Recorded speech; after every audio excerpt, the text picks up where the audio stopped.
Salut tout le monde, j'espère que vous allez bien les ferrovipates. Salut tout le monde les ferrovipates, comment allez-vous? Je pense qu'ils vont bien.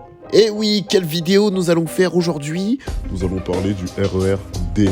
Le RER-D? Oh non, pas cette ligne de RER, je la déteste. Non, c'est la pire ligne que je déteste. La ligne D? Oui, la ligne D, je l'appelle la ligne du démon. La ligne du démon. Oui, je te jure, j'ai horreur de cette ligne, il y a tout le temps des trucs là-dessus, je te jure. Ok. Bon, qu'est-ce que tu veux parler sur cette ligne? Alors, nous allons parler déjà des matériels. Oui, des matériels. Nous allons parler aussi de la fluidité des rames. Enfin, du trafic plutôt. Oui, parce que la fluidité des rames, il y en a pas énormément. Et donc, oui, et quoi d'autre encore? Et la rénovation des Z20500. Des Z20500. Ah oui, c'est vrai qu'il y a pas mal d'Île-de-France Mobilité en niveau RAM. Hein. Parce qu'à l'ancienne, c'était les IDF, Île-de-France. Après, il y a eu les livrets Transilien Stif. Et ensuite, dès 2019, nous avons reçu les nouvelles rames Île-de-France Mobilité. Eh oui. Mais à savoir que le tout premier RER-D, c'était les Z5300, voilà, les Z5300, les petits gris. Ouais, les petits gris. Qui ont été achevés d'ici 2018. Eh ouais. C'est un peu triste quand même. Hein. Ouais, c'était les anciennes rames. Les anciennes rames, c'est vrai. Les toutes premières rames. Bon, la ligne D, alors, à savoir qu'elle fait, elle va jusque de Creil jusqu'à Corbeil-Essonnes. Malesherbes et Melun. Voilà. Mais attention, il y a deux exceptions.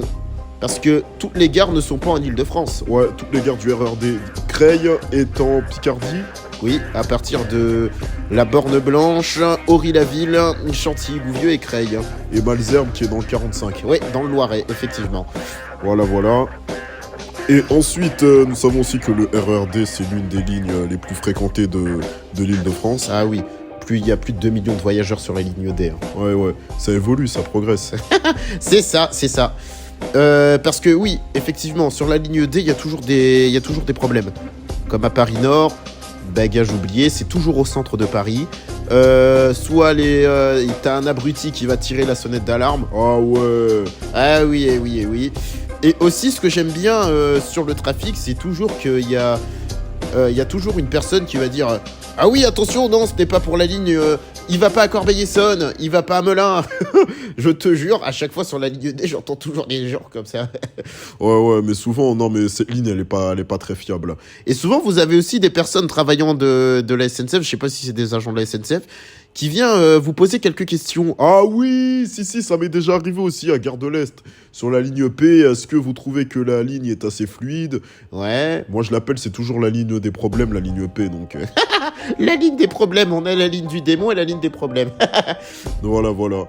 Et donc, je me dis, oui, non, franchement, on a toujours des malaises voyageurs. Ah, les malaises voyageurs, c'est pas de leur faute. Mais les oublis des bagages voyageurs, ça par contre ça pose un vrai problème. Parce qu'après t'as l'intervention des forces de l'ordre. C'est ça. Et à chaque fois il se passe jamais rien. Donc c'est vrai que c'est embêtant. Ça c'est vrai ça. Bon, je pense que les franciliens là qui regardent la vidéo, vous le savez aussi. Hein. Et voilà. Bon, on a souvent aussi des contrôleurs qui regardent nos vidéos. Ah ouais? Bah oui, je te jure. Ok, bah... Dédicace aux contrôleurs. Hein. Ouais. Ok, donc, ensuite... Et sur les RER, surtout sur la ligne D, on sait que de Corbeil-Essonnes, Grigny, tout ça, on sait que c'est un peu la cité. Et c'est ça qui dérange fortement les voyageurs parce que vous avez toujours des jeunes qui vont venir vandaliser les rames en faisant des graffitis sur les vitres. Hein, ce n'est plus la beauté du RER. C'est ça. Surtout le RER-D, hein, il est pas mal dégradé quand tu vas à Saint-Denis. Ah ouais. Le 9-3, oh là là, le 9-1, tous les départements. Bah oui, là où les jeunes fréquentent beaucoup le RER, voilà, c'est ces villes-là, quoi. Grigny, Évry. Ouais, Évry, hein. Grigny, tout ça, il y a quoi d'autre encore? Saint-Denis, je sais qu'il y a aussi Goussainville, Villiers-le-Bel. Ouais. Mais ouais, oh là là, franchement... Et Sarcelles aussi. Sarcelles. Bon, alors, parlons un petit peu des rames. Les rames. C'est vrai que les rames, les Z20500, vont aussi progressivement être remplacées par le RER-NG, qui est déjà sur la ligne R, qui va aller aussi sur la ligne D. Ouais. Parce que, si, il est déjà sur la ligne D, mais sauf que il va jamais à Gare de Lyon, en fait. Il sert que à Juvisy. Ouais, voilà. Et le garage... parce que maintenant c'est Malzerbe et Juvisy, c'est ça maintenant. Ouais, c'est vrai. Et le garage, il se trouve entre Vigneux-sur-Seine et Villeneuve-Saint-Georges. Exactement. Ouais, pour les retournements. Ok, d'accord. Très bien. Donc, à savoir sur la ligne D, on sait que c'est une ligne qui traverse le nord de Paris. Ouais, Ensuite, qui va dans l'Essonne. effectivement.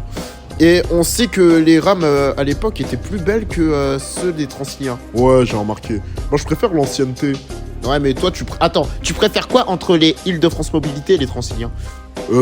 Île-de-France Mobilité. Ah ouais, pourquoi? Parce que maintenant, tu peux charger ton téléphone. Ça, c'est vrai que c'est un petit peu, c'est un petit peu avantageux, ça. Ouais, quand t'as ton téléphone déchargé, mais je préfère les IDFM, c'est mieux. Ouais, et les Transiliens? Les Transiliens, on les a trop vus, je te jure. Les rames Transiliens, on les voit trop. C'est vrai qu'il faut changer un peu. Donc, je suis plus dans Île-de-France Mobilité. D'accord, très bien. Mais moi, je préfère les anciennes et les petits gris. Les petits gris. Oui, les petits gris. Ouais, c'était des belles rames quand même. Ouais. Des belles rames. Et donc, la ligne D, alors, la ligne du RERD. Donc, vous savez que cette ligne, c'est la ligne du démon. Pourquoi? Parce qu'il y a toujours quand c'est la grève, vous voyez à Villeneuve-Saint-Georges. Ah ouais, oh là là. Non, moi, j'ai déjà pris le RERD quand c'était la période de grève. Impossible de t'asseoir. T'es serré. Oh là là là là. T'as des gens qui te tripotent, je te jure. Ça t'est déjà arrivé? Ouais, je te jure. Oh là là là là. Il y a des mains baladeuses. Eh ben putain. Oh là là là là. Tiens, en plus, en parlant de serrage, de tripotement dans les rames, ça, je trouve ça abominable. Des gens qui viennent frotter les femmes. Oh là là. Ça, faudrait qu'on fasse une vidéo sur ça. Et que ces frotteurs voient cette vidéo-là. Et qu'ils se prennent un bon coup de poing dans la gueule. Voilà. Non, mais oui, c'est vrai qu'en période de grève, c'est un petit peu embêtant. Ouais. Parce que tu sais pas où t'asseoir. T'as des gens... Mais c'est surtout sur la ligne D. Hein. Comme tout sur les RER. Non, la ligne D, c'est la pire. Oui, la pire. C'est normal parce qu'on est au centre de Paris. La ligne D, elle dessert Paris-Gare de Lyon, Châtelet-Les Halles, Paris-Nord. Voilà. Parce que c'est là, c'est le cercle, enfin c'est le milieu où il y a le plus de monde. Voilà, c'est ça. Surtout à Châtelet. Eh oui. Donc, nous savons aussi que avant, il y a déjà eu beaucoup de drames sur la ligne D. Je sais qu'en juin 88... Ah, le terrible accident qu'il y a eu. Oh là là, c'est vrai que la ligne D, on a connu. Hein. Même le RERC à Brétigny. Souvenez-vous du train qui a déraillé. Oh là là là là là là. Ça a quand même fait pas mal de victimes. Surtout la ligne... Alors, quand je parlais sur la ligne D... Ah oui, quand les deux trains sont entrés en collision et que le conducteur, il avait aucun contrôle sur le train. Et ouais, c'est vrai qu'il y a eu un problème d'aiguillage. Oui, et il est allé sur sa voie et PAH. Ouais. Voilà. Oh putain, mes parents étaient jeunes à l'époque. Hein. Oh. Aïe. Ah, je te jure, si, dès qu'ils ont vu cette histoire, ils ont été affectés par cette histoire. Ah ouais, parce que moi aussi, je connais un collègue. Lui, il a été... lui, il est parti juste avant, en fait.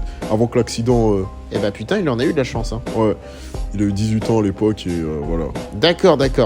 Donc, oui. Donc, si vous prenez fréquemment la ligne D, avouez... Dites-nous en commentaire que c'est la ligne des problèmes. Bon, on sait qu'il y a beaucoup de personnes qui n'habitent pas du tout en Île-de-France. Et ouais. Et donc on sait aussi que la ligne D, si vous prenez la ligne D, il y a toujours des problèmes, hein, on vous le dit. Hein. Donc on va se regarder une petite vidéo sur les rames. J'adore leur son. Ouais, le son est magnifique des Z20500. J'adore. Mais par contre, qui se rapproche aussi tout doucement du MI2Z EOL et du RRA Alteo. Ouais. Donc nous allons regarder cette petite vidéo pour voir la différence des rames. Effectivement. Ouais, mais c'est la même chaîne de traction, de toute façon. Et oui, tu as raison. Et voilà pour les enchaînements des Z20500.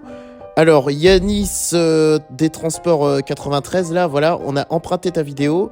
Donc, j'espère que tu seras d'accord. Donc, c'était pour montrer la différence des rames. Donc, on a pris ta vidéo au hasard. Si tu es d'accord, tu peux nous le dire en commentaire. Si tu refuses, ne t'inquiète pas, elle sera supprimée. Voilà.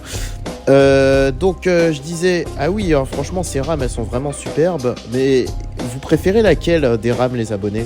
Oh, ouais, très bonne question. Vous préférez la livrée Transilien, IDFM ou IDF? Ah, et toi tu préfères laquelle? Moi je préfère bien sûr la Île-de-France Mobilité et la IDF. Tu préfères les deux? Ouais, la IDF et la IDFM, voilà. Moi je préfère plus... La IDF, je dirais. Ah, tu préfères les anciennes rames, hein? Ouais. Je préfère les anciennes rames, elles étaient mieux. Mais par contre, ce que j'aime sur le RERD, c'est le bruit du compresseur. Écoutez-moi ça, les amis, c'est vraiment génial.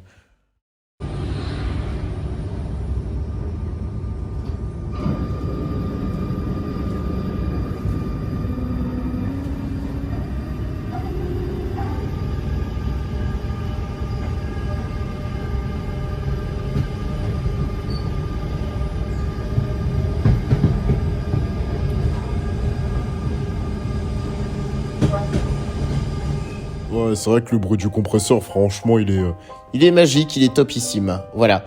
Donc, c'était tout pour nous. J'espère que ça vous a plu sur le RERD. N'oubliez pas de laisser le petit pouce bleu, ça fait plaisir. Eh ouais. Comme ça, je sucerai mon pouce. Voilà. Ok, donc allez, salut les amis. Nous, on vous dit à plus. On vous dit à la prochaine. Et il y en a qui nous ont réclamé la maquette du MP89. Oui, je l'ai presque terminée. Et je vous montrerai. Parce qu'en fait, lui, si vous voulez, les gens, en fait, lui, il veut faire les porte-palières avec. Il veut faire le motif ligne 4 avec les porte-palières. Ça va être compliqué. On va voir comment tu vas te démerder. Allez, salut les abonnés. Salut à tous.